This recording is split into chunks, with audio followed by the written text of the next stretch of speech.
Why do we love nostalgia so much? Because it's a good memory. Hi, I'm Nick. This is 10 Minutes with Nick.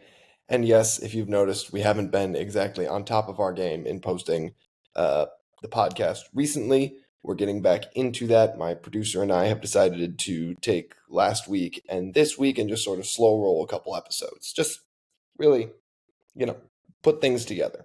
Plus, I also still have to set up my podcast setup because that's completely torn down. Anyway, back to nostalgia. And why do we like it so much? Well, it's a funny thing, memory. Memory is one of those things that everybody relies on, but is one of the most unreliable things in the entire world. Don't believe me? Okay. Think about your favorite memory. Really think about it. What is it? You can't tell me because you're on the other side of a podcast screen.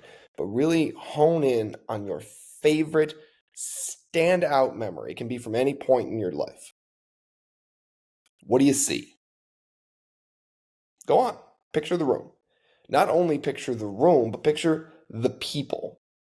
And not only picture the people, but picture the details of the people. What are they wearing? What's on the table? Is there a table? Are you in a family room? Are you in a living room? Are those two types of rooms different? We'll never know. Are you in a kitchen? Wherever you are, what are the details? Put those details together in your mind. Got them?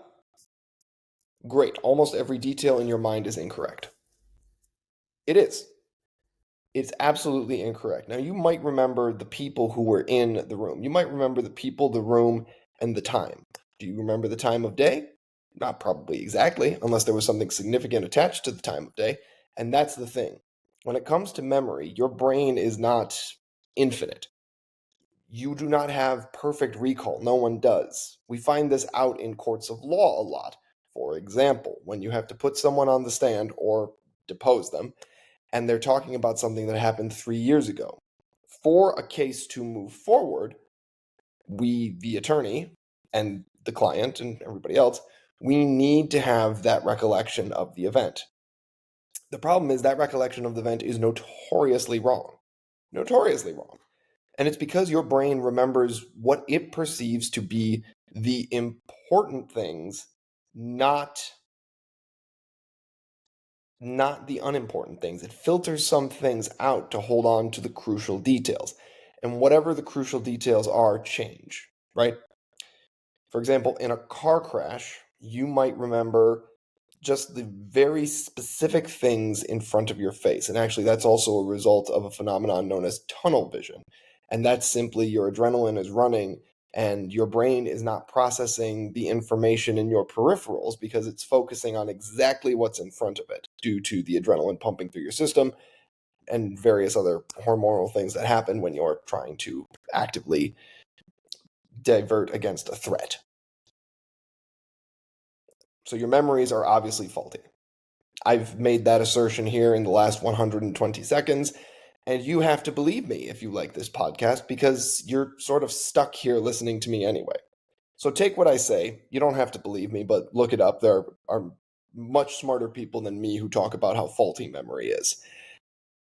Anyways, I've made that assertion. For the sake of argument, believe me. You don't have to actually stand on that fact and cite that fact going forward. Just for the sake of my argument, believe me. So why do we love nostalgia so much? Because again, when it comes to nostalgia, your brain remembers the important things. Your brain remembers the important things. Your brain sort of filters out the fact that you got into a massive knockdown, drag out brawl with someone earlier in the day. Because with that same person, you had a beautiful time that night. And I'm not saying we're not talking about like abusive relationship, right? We're talking about like your siblings. You're with your siblings. You get in fights with your siblings. But overall, you have a pretty good memory of your siblings if you have a good relationship with them. If you have a bad relationship with them, oftentimes that memory of your siblings is also colored by the fact that you have a bad relationship with them. meaning there were also good times you had with that sibling that are colored by the fact that your brain sort of hangs on to the fact that the relationship with them is bad. Anyways, that's not what we're talking about. Nostalgia. In memory, we're sort of over. Nostalgia is sort of the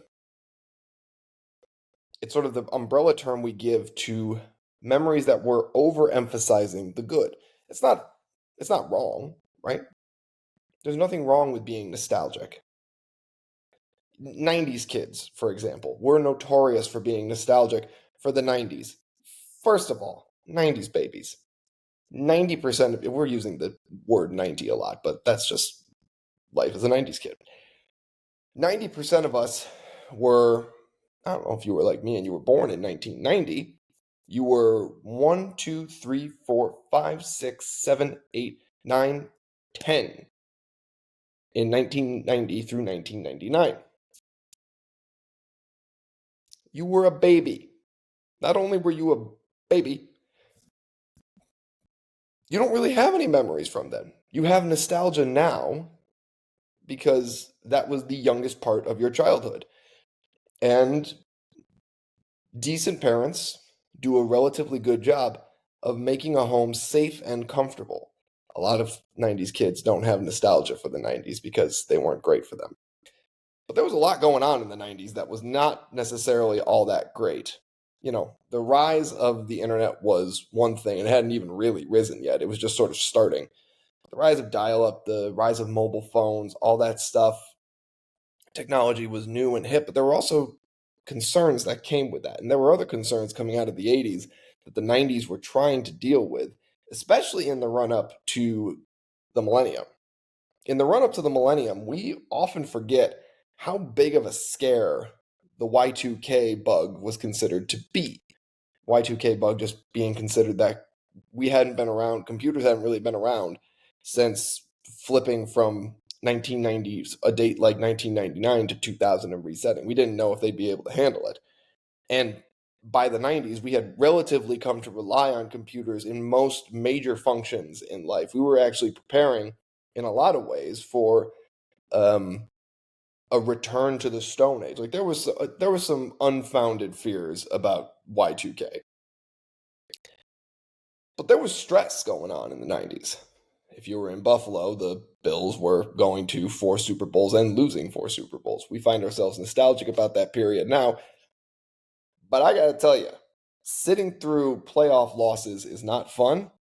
And I got to imagine that sitting through 4 Super Bowl losses in a row is not great.